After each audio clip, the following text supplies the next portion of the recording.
So, hello everyone. My name is Luka Gerzic, and today I'm going to talk to you a little bit about Belgrade Wardriving. It's a fun thing to do, if you ask, and there are a lot of information you can pick up from the Wardriving. So a little bit about myself. I have some 17 years experience in the infrastructure stuff. Started from the 87, and this is the hardware that we use for the Wardriving. The most important thing is, of course, that you have a pretty good battery in each of your devices, especially that you have a good Wi-Fi, and I would recommend to use alphas because they have really, really good transmission, especially the one with the RTL chip 8187. Next thing that you should try to look up is the good high gain antenna. This one was 9 dBi, and any device with the GPS, all right?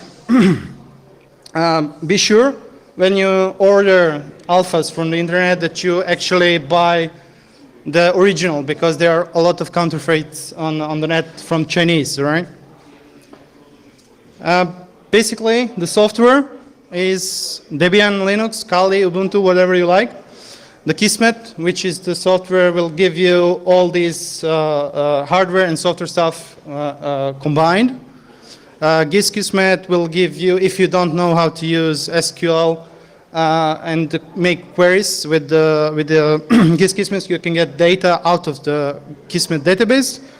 GPSD will be the software which will read the coordinates from your GPS device and record them into the Kismet.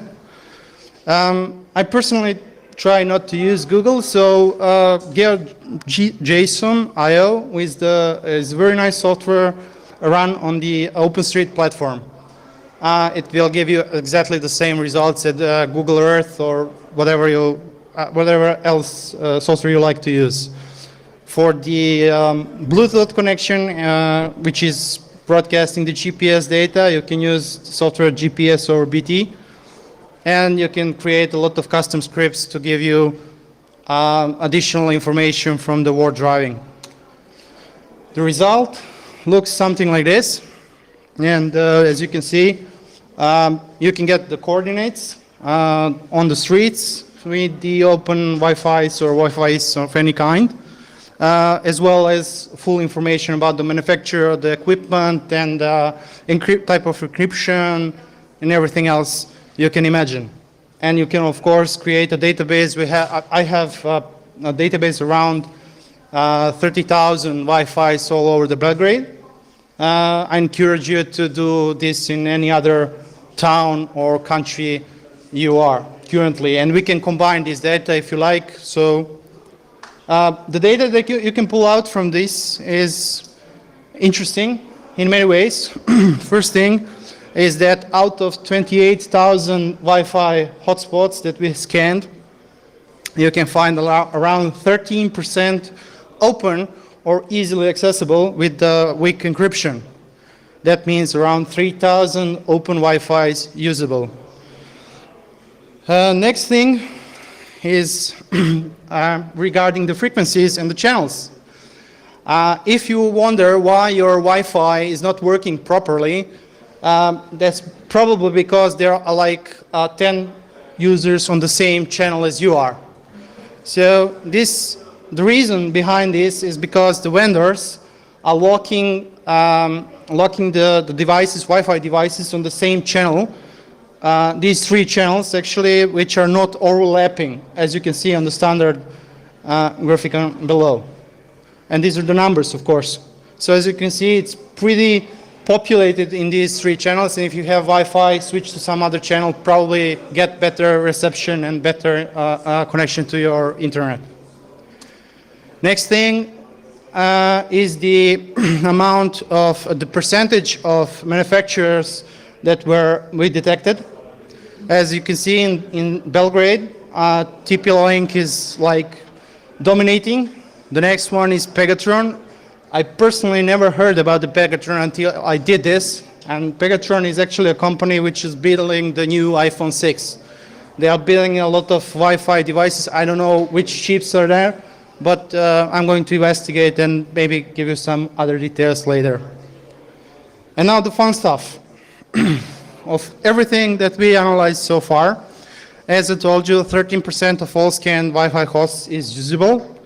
Some of them were hidden, but that's no problem. Average speed from our scanners to the Wi-Fi's were like around 54 megabits, so we had a good connection from the car, and I will remind you that we did this while driving car around between 40 and 60 kilometers per hour.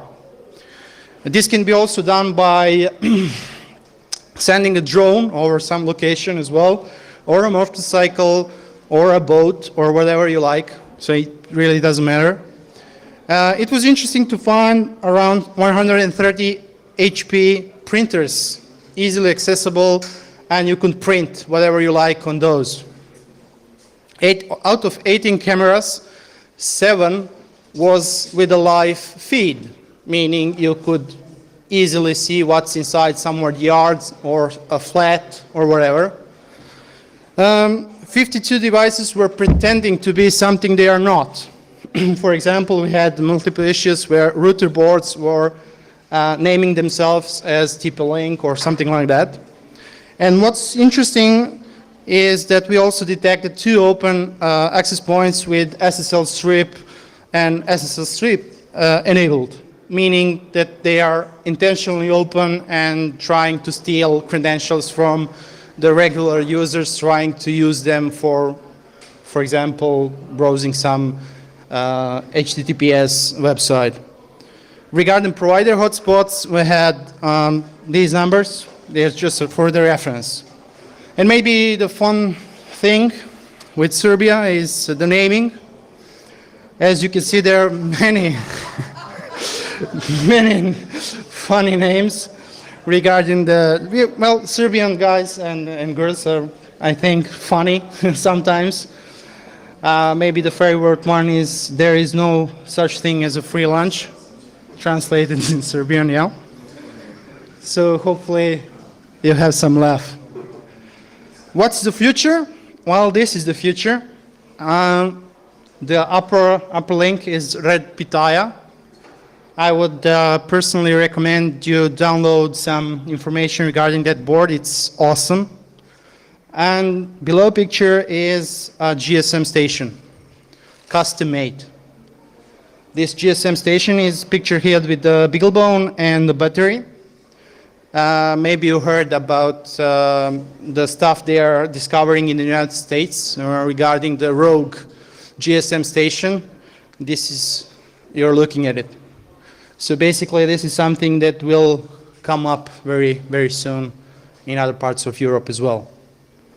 And thank you very much.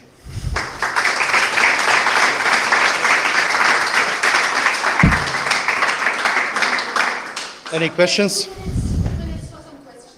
Should. I did something like that about 6 years ago in Greece, and the stability of the RTL driver was horrendous. It was just unusual. We have no issues. The thing I forgot to mention during my presentation is that we use multiple alphas because we locked one alpha to one channel, because you've seen how 3 channels are like crowded, so we get better results. No issues whatsoever, no, perfectly worked from the first day. Any other questions?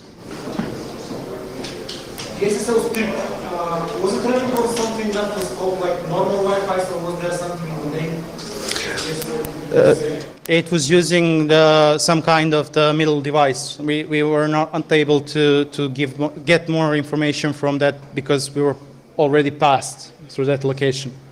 But what we did is, if we detected open Wi-Fi, we tried few things through that Wi-Fi to see what can we see. And one of the tests were if the HTTPS is removed or not. And we also try to detect if the AP is using some kind of DNS spoof, with testing DNS queries for the Facebook, Twitter, and some popular other sites. Yes. Can you tell us the name of that top board on your last slide? I didn't get it. Yeah, the red one, red pitaya. Red pitaya. I can show it too. Oh, great. It's really awesome stuff. It can be it can work as an oscilloscope as well, multimeter, whatever you like. Very cool stuff.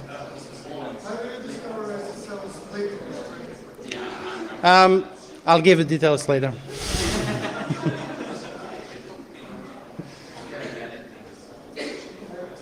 Any other questions? All right. Thank. Over the internet. You cannot buy everything. You need to assemble a few things for yourself, all right?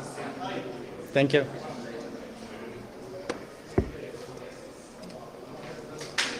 Thanks.